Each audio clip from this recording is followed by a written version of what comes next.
Hi friends, Mou kitchen and ব্লগে তোমাদের সবাইকে ওয়েলকাম। আজকে একটা ছোট্ট রেসিপি নিয়ে এসেছি তোমাদের সাথে শেয়ার করব। তাই মিনি সিঙ্গারা। সচরাচর আমরা সিঙ্গারা বানাই না, তো ওই জন্য আমাদের একটু অসুবিধা হয় যে সিঙ্গারাটা বানানোর জন্য। আমরা সচরাচর দোকান থেকেই কিনে খাই, মিষ্টির দোকান থেকে বা কোনো ভাজাভুজির দোকান থেকে। তো আমিও বাড়িতে সিঙ্গারাটা ট্রাই করেছি, খারাপ হয়নি, বেশ মুচমুচে মতন হয়েছে।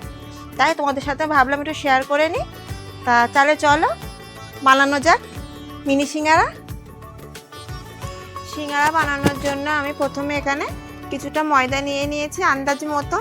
তার মধ্যে আমি কিছুটা সামান্য পরিমাণ কালো জিরা, নুনটা একটু বেশিই লাগবে, চিনি ময়ন দেওয়ার জন্য সামান্য, ভালো করে মিশিয়ে নেব। ভালো করে মিশিয়ে নিয়েছি। এইবার এই কড়াইতে আমি কিছুটা সাদা তেল গরম করতে দেব।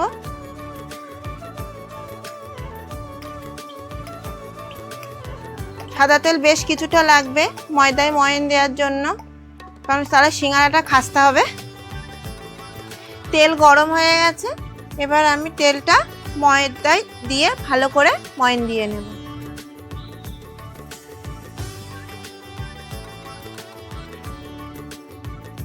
তেলটা গরম, তবে আস্তে আস্তে করে ময়দার সাথে মেখে ময়ন দিয়ে নেব। ভালো করে ময়ন দিতে হবে যাতে সিঙ্গারাটা খাস্তা হয়। তেলটা গরম করা এই জন্যই যে সিঙ্গারাটা ভালোভাবে খাস্তা হবে। বেশ সুন্দর করে ময়ন দিয়ে নিয়েছি, একদম দলা পাকিয়ে যাচ্ছে। এবার অল্প অল্প জল দিয়ে মাখবো।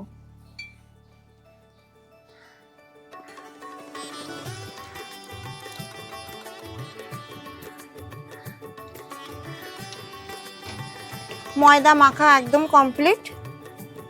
খুব শক্তও না, খুব নরমও না। নরম করলে খাস্তা হবে না, আর এমনভাবে মাখতে হবে যে ভেতরে জালি জালি মতন ভাব। এই যে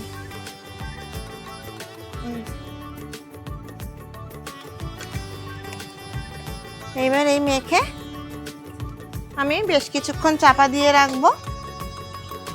ততক্ষণে আমি সিঙ্গারার পুরটা রেডি করে নেব। এবার আমি পুর তৈরি করার জন্য কিছুটা বাদাম ভেজে নেব। তার জন্য কড়াইতে আমি কিছুটা সর্ষের তেল দিয়ে দিচ্ছি। আমি পুরটা সর্ষের তেলেই করব।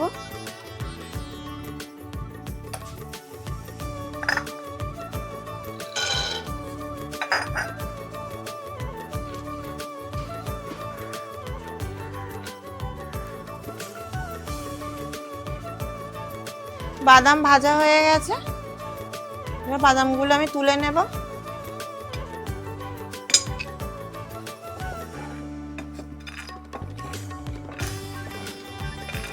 আমি এখানে কয়েকটা টমেটো নিয়ে নিয়েছি আর এক ডুমি মতন আদা নিয়েছি। এতটা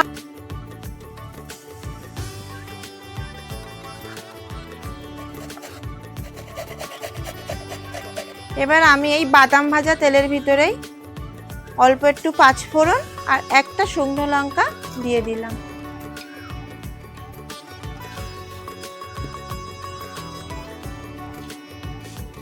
ফোড়নটা ভাজা হয়ে গেছে, আমি তার মধ্যে এই টমেটো আর আদা কুড়োনো একসাথে দিয়ে দেব।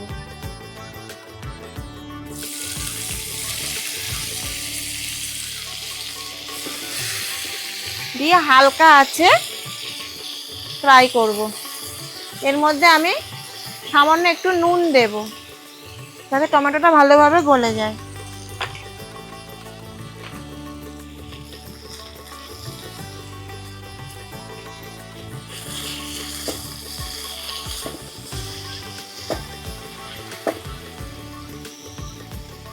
টমেটোটা গলতে থাকুক।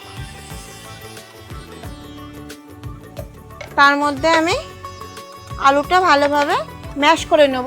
বলা হয়নি, এখানে আমি কিছুটা পুর করার জন্য সিদ্ধ আলু করে নিয়েছি, আগের থেকে সিদ্ধ করে নিয়েছি আলুটা।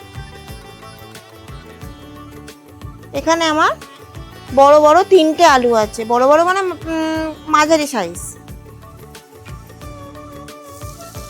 টমেটো বেশ গলে গেছে। এবার এর ভিতরে আমি একে একে সব মশলাগুলো দিয়ে দেব। 1/2 চামচ জিরার গুঁড়ো, 1 চামচ ধনের গুঁড়ো, 1 চামচ গরম মশলার গুঁড়ো, হলুদ, আগে যেহেতু নুন দেওয়া ছিল তাই এখন অল্প করে নুন দিলাম, স্বাদে আনতে অল্প চিনি দিয়ে ভালো করে কষিয়ে নেব। আর যাতে পুড়ে না যায় মশলাটা, যেহেতু অল্প তেলে করছি তাই সামান্য জল দেব।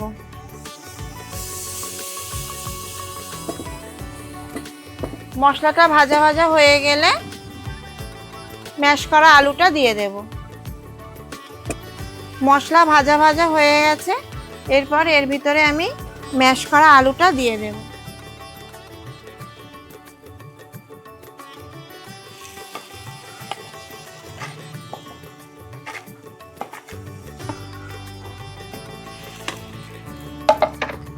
ভেজে রাখা বাদামটা দিয়ে দেব।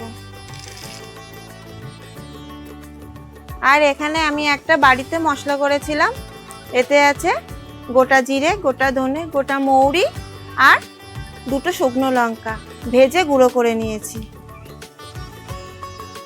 দিয়ে ভালো করে এবার মেশাবো।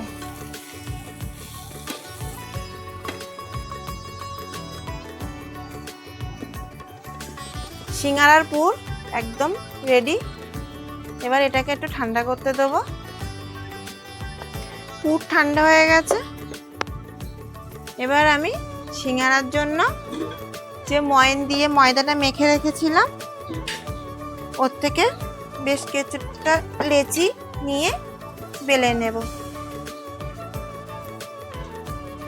যেহেতু আমার বেলন চাকি ছোট তাই আমি ঠিক এতটা মতো লেচি নিয়েছি।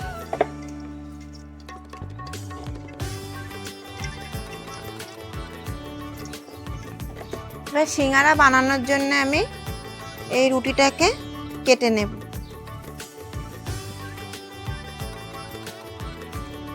যেহেতু আমার চাকি ছোট তাই আমি ছোট করে রুটি বেলেছি আর ছোট করেই কেটেছি।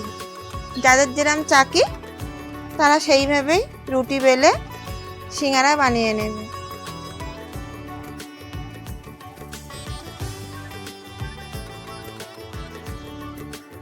এবার আমি সিঙ্গারা বানানোর জন্য এখানে ধারে একটু জল দিয়ে নেব যাতে খুলে না যায়। ঠিক এইভাবে ধরতে হবে, এইভাবে মুড়িয়ে দিলাম আর এইটাকে ঠিক এইভাবে টেনে এইভাবে লাগাতে হবে, দিয়ে ভালো করে চেপে নিতে হবে। সাইডগুলো চেপে নিতে হবে যাতে খুলে না যায়।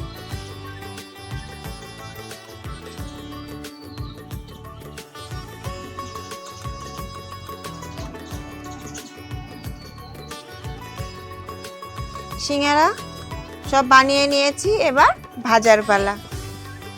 ছেড়ে দেব।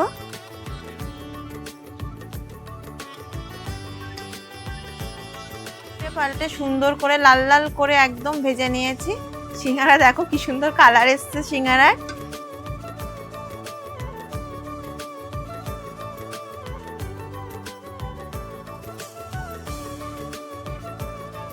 মিনি সিঙ্গারা একদম রেডি হয়ে গেছে। আর লাস্টে দেখো না লেচি বেঁচেছিল এগুলো করে নিয়েছি, মানে বড় বড় একটু নিমকি মতন করে নিয়েছি, কি করব। আর এই দেখো তেঁতুলের চাটনি, কাঁচা তেঁতুলের চাটনি কিন্তু এটা। এর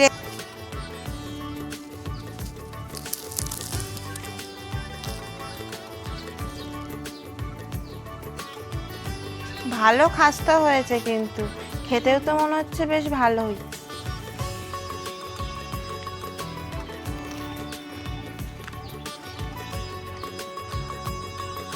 পুরটা কিন্তু অসাধারণ হয়েছে, আর হলো খাস্তাও হয়েছে, বেশ ভালো। এবার চাটনি দিয়ে খেয়ে দেখি।